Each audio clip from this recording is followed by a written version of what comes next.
කුඩා ගම්මානියෙක් හිටිය කරුණාවන්ත කඩිහිමියෙක් තමයි සිල්වා මහතා.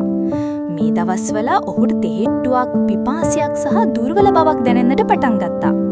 ඔහු හිතුවේ ඒක වයසට යෑම නිසා වෙන්නටි කියලා. හැබැයි රෝග ලක්ෂණ දවසින් දවස නරක අතට හැරුණා. ඔහුගේ පවුලේ අය දැක්කා ඔහුගේ බර අඩු වෙනවා වගේම රැට නිින්දෙන් ගොඩක් වෙලාවට ඇහැරෙනවා. කනස්සලටපත් වූ ඔහුගේ දියණිය ඔහුව සායනයට ක්ලිනික් එකට එක්කගෙන ගියා.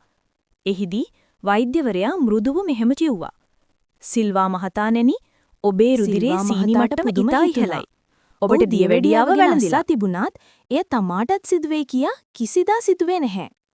හෙදිය මෙහෙම පැහැදිලි කළා. දියවැඩියාව හැදෙන්නේ ශරීරයට සීනි නිසි ලෙස භාවිතා කිරීමට නොහැකි වූ විටයි.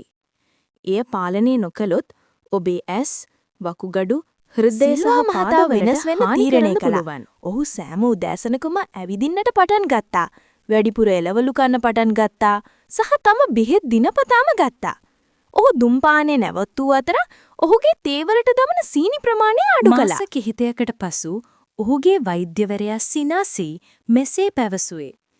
ඔබේ සීනි මට්ටම දැන් ගොඩක් හොඳයි.